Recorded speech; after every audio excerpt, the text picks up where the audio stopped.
Narito ang mga balita para sa Balita Pampanga. Maganda yung programa ni Nanay na merong mga libreng hearing aid sa mga senior citizen. Daan-daang hearing impaired kabalen na sukatan para sa libreng hearing aid na ihahandog ng Kapitolyo. So ngayon, we're ongoing laboratory tests and then we're also doing ECGs sa mga pasyente na gusto magpa-ECG and dental services. Pampanga Floating Hospital malapit nang umikot sa mga coastal barangay ng lalawigan.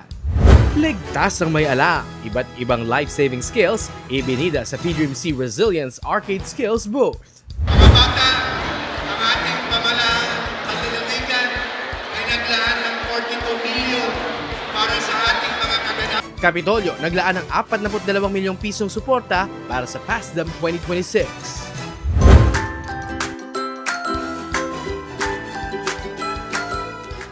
Kabale, may regalo ka na ba? Ay mahal? Alamin ang bantay presyo ng bulaklak sa tinaguriang Little Dangwa ng Pampanga bago ang Valentine's Day. At isang maragol ng Angeles City itinaas bilang kauna-unahang minor basilica sa Pampanga. Lahat yan, tunghaya sa Balita Pampanga. Maya Payaldo, Pampanga, magandang araw Pilipinas. Ito ang Balita Pampanga. Naghahatid sa inyo ng mga napapanahong impormasyon at maiinit na balita.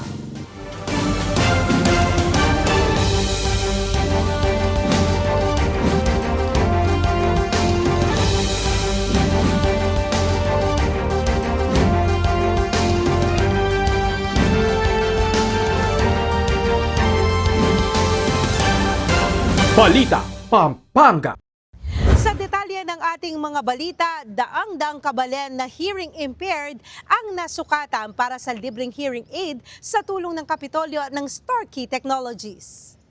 Mahigit 200 hearing impaired na mga Kapampangan ang muling nabigyan ng pag-asa matapos makatanggap ng libreng hearing aid mula sa pamalang panlalawigan ng Pampanga katuwang ang Starkey Technologies. Isa sa mga benepisyaryo ay ang 77 years old mula sa bayan ng Santo Tomas. Ito ay si Lolo Hospicio Manansala, isang retiradong guro na nagsilbi sa loob ng 40 taon. Bagamat matatag pa ang pangangatawan, unti-unti namang humina ang pandinig ng kanyang kaliwang tenga dulot ng katandaan. At sa tulong ng libreng hearing aid na ipinagkaloob ng Kapitolyo at ng Starkey Technologies, muli niyang malinaw na maririnig ang mga kwento, tawanan at tawag ng kanyang mga apo. Para sa akin, siyempre, maririnig mo yung hindi maririnig.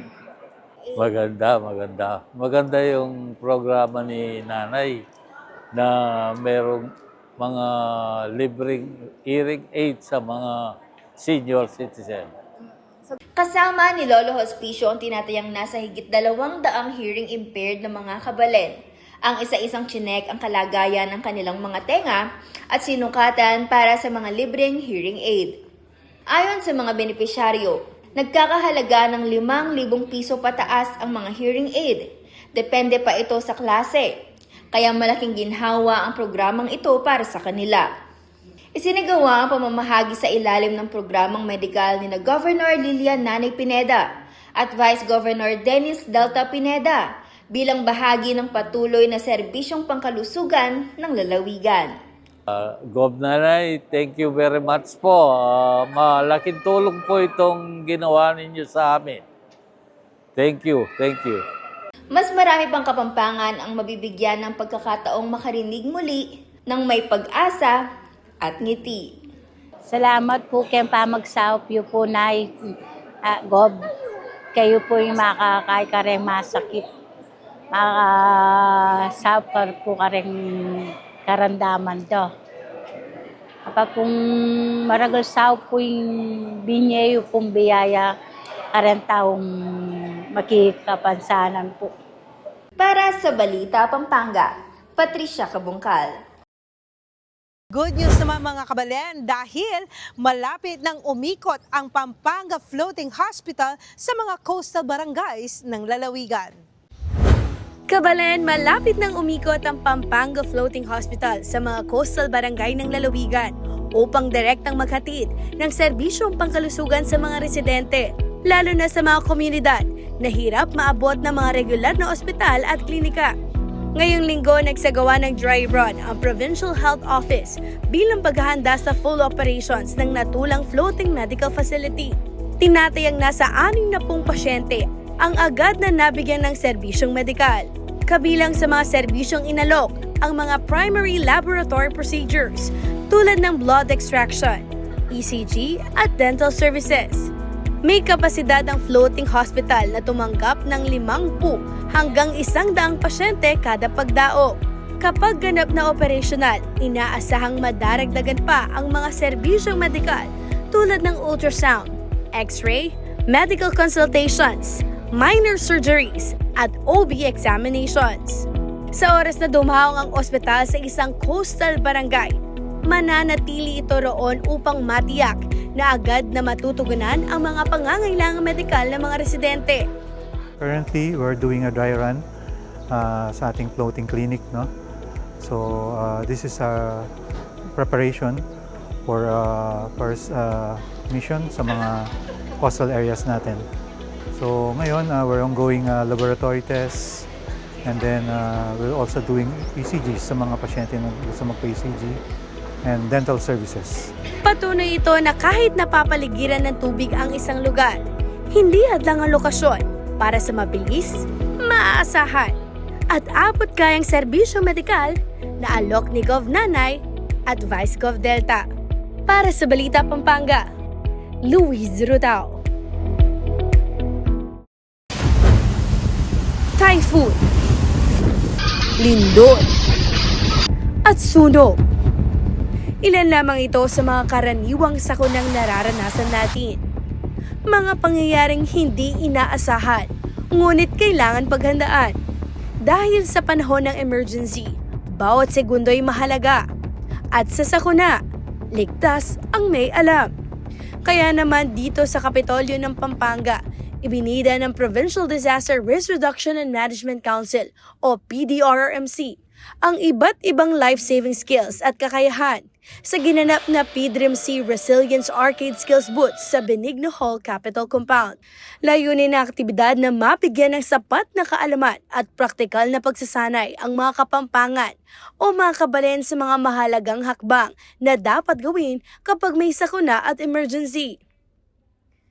Aktibong nakiisa ang mga department head at piling kawani ng Kapitolyo sa mga demonstration booth na inorganisa ng PDRMO, Bureau of Fire, katuwang ang Philippine Red Cross. Kabilang sa mga itinampok na istasyon, ang bandaging and splinting station, CPR AED station, high angle o ropemanship rescue, at fire suppression demonstration. All offices na magkaroon ng information and awareness sa iba-ibang life-saving skills. So, isa ito sa mga disaster preparedness initiatives natin ngayon.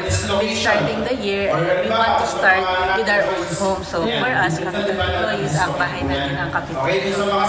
Ito ay initiative ng PDRRMC para simulan natin na ang ating mga family members, which are yung Capitol employees, ay ma-equip natin sila nitong mga important life-saving techniques kagaya ng CPR, bandaging whenever there is injuries, and then yung fire suppression na mahalagang knowledge ngayon. Napaka-importante po nito, yung mga natutunan po natin ngayong araw nito, especially ngayong ang dami mga unexpected na mga natural disasters na dumarating sa atin na wherein hindi natin alam kung pwedeng dumating ito habang nasa office tayo, nasa bahay or nasa labas. So, pwede natin itong magamit para at least unang-una matulungan natin yung sarili natin kung sakali man kung ano man yung dilubyo na darating. At the same time, makatulong tayo sa iba na ma-rescue sila. Bukod sa mga demonstration, nagsagawa rin ng basic life support training para sa mga empleyado ng Kapitolyo upang mas maging handa sila sa pagtugon ng anumang emergency. At hindi lamang sa Kapitolyo nagtatapos ang paghahanda. Dahil patuloy din nagsasagawa ng mga pagsasanay ang PDRMC para sa iba't ibang vulnerable sector sa lalawigan, kabilang ang mga senior citizen, persons with disability o PWDs, mga estudyante at iba pa. Lahat ng ito ay bahagi lamang ng advokasya ng Kapitolyo para sa isang mas handa, mas matatag at mas ligtas na Pampanga. Para sa Balita Pampanga, Luis Rutao. Naglaan naman ng Kapitolyo ng 42 million pesos na suporta para sa PASDAM 2026. Nagpaabot ng pasasalamat ang Department of Education Pampanga sa pamahalaang panlalawigan ng Pampanga sa paglalaan ng 42 million pesos na pondo para sa Pampanga School Division Athletic Association Meet o PASDAM 2026. Mga bata, ang ating pamalang panlalawigan ay naglaan ng 42 milyon para sa ating mga kaganapan. Nagbigay pugay ang kagawaran kina Governor Lilia Nanay Pineda at Vice Governor Dennis Delta Pineda sa patuloy na suporta ng Kapitolyo sa pagpapaunlad ng larangan ng pampalakasan at sa paghubog ng kabataang atleta sa lalawigan. Nagbigay rin ng mensahe at inspirasyon sina Santa Rita Mayor Reynan Calo at Florida Blanca Mayor Michael Galang na kapwa nagbigay diin sa kahalagahan ng sports sa paglinang ng disiplina, pagkakaisa at determinasyon ng mga kabataan. Ike katamo katawan, yang peka regalo ning apong Ginoo, bang agawa taya ing misyon, tamo keng biye. Pagsilbi ko dilo ko sana, kareng aliwang kainakan, bang kanita ing disiplina, agamit yu, alimu, keng patsemo, mamyano, kayo, duneng ike kayo pamibiyebye. Para sa DepEd, mahalagang plataporma ang PASDAM sa paglinang ng kakayahan ng mga kabataan sa iba't ibang larangan ng sports at sa pagtuklas ng mga atletang magdadala ng mas mataas na karangalan sa Pampanga at sa bansa sa hinaharap. Papasalamat po kami sa suporta at kalinga ng ating minamahal na gobernador na si Honorable Lilia Pineda at ang ating pong Vice Governor Delta Pineda. Maraming salamat po sa patuloy na pagsuporta at lalong-lalo na pagbibigay po sa amin ng paraan paano natin ma-implement ang ating pong programa sa DepEd po. Kakibat ang ating pong Philippine School Board and Special Education Fund sa paggamit po ng mga pondo na pwede nating magamit para mapalakas, mapaganda at mapagtibay po ang DepEd Sports Program po. Ang Pampanga 2nd Congressional District ang nagsilbing punong abala ng PASDAM ngayong taon na binubuo ng mga bayan ng Florida Blanca, Guagua, Lubao, Porac, Santa Rita at Sesmuan. Para sa Balita Pampanga, Gerald Glutton. Mga kabalen, may regalong bulaklak ka na ba para kay Mahal? Alamin ang presyo ng mga bulaklak ngayong Valentine's Day sa tinaguriang Little Dangwa ng Pampanga.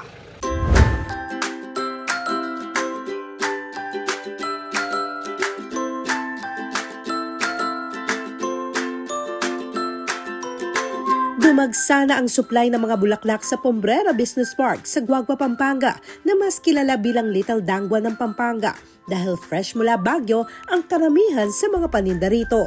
Gayunman, kasabay ng pagdami ng supply ay ang halos pagdodoble ng presyo ng ilang bulaklak kumpara noong nakaraang linggo, ilang araw bago ang Valentine's Day. Mula sa dating 800 pesos, umabot na sa 1,600 pesos kada bundle ng 20 peraso ang local roses. Ang Ecuadorian roses naman ay tumaas mula 1,700 pesos hanggang 2,000 pesos, habang ang China rose naman ay nasa 1,500 na mula sa dating 1,000 pesos lang. Nagtala rin ng pagtaas ang iba pang bulaklak. Ang carnation mula sa 450 pesos ay naging 600 pesos per bundle na. Ang gerbera mula 350 pesos ay nasa 400 hanggang 500 pesos per bundle na. Ang sunflower na dating 10 hanggang 15 pesos kada piraso ay 30 hanggang 40 pesos na ngayon. At ang stargazer na dating 150 pesos ay umaabot na ng 200 hanggang 250 pesos. Ayon kay Margie, isang flower vendor, inaasahan ngayong February 13 at 14 ang pinakamabilis na bentahan. Mama, ano yung mga pinakamabenta na bulaklak? Roses. Roses pa rin. Yes. Anong kulay ng roses? Red. Meron din bagong sunlight flowers na nagkakahalaga ng 250 pesos pataas bawat piraso. Para naman sa mga pangmatagalang regalo, patokan dried or forever flowers sa halagang 100 pesos kada piraso at maaari ring ipa-arrange. Sabi ni Osang na isa ring flower vendor, abot kaya ang dried flowers. Affordable din po siya. Saka forever naman siya. Hindi siya namamatay. Bukod sa cut flowers, marami ring pagpipili ang potted plants at ornamental plants sa lugar. Bagamat inaasahang lalo pang gagalaw ang presyo sa mismong bisperas at araw ng mga puso, iginiit ng ilang mamimili na nananatiling mas mura pa rin ang bentahan sa pambrera kumpara sa ibang bilihan. Mura po kasi, tsaka magaganda po yung mga flowers. Sa kabila ng pagtaas ng presyo, nananatiling mataas ang demand. Patunay na sa pagdiriwang ng Valentine's Day, hindi lang ang presyo, kundi ang simbolo ng pagmamahal ang higit na pinapahalagahan ng mas marami. Nakakabilib na balita mga kabalen dahil Pisambang Maragol sa Angeles City inilagay na bilang kauna-unahang minor basilica ng Pampanga. Ang simbahan ng Angeles City o Pisambang Maragol ay itinaas na sa ranggong minor basilica. Ito ang kauna-unahan sa kasaysayan ng Pampanga at ika-30 sa buong Pilipinas. Ang minor basilica ay isang natatanging titulo na ipinagkakaloob lamang ng Santo Papa sa isang simbahan bilang tanda ng espesyal na ugnayan at pakikipagkaisa nito sa Vatican. Karaniwan itong iginagawad sa mga simbahang may mahalagang ambag sa kasaysayan, sining at liturhiya. Manatiling nakantabay sa Facebook page ng Pampanga PIO para sa iba pang balita at impormasyon dito sa Pampanga. Napapanahong impormasyon, balansing mga balita, tunay na mga pangyayari inyong natunghayan dito sa Balita Pampanga. Ako po, si Grace Sirutao, Pampanga. Kaluguran na ka!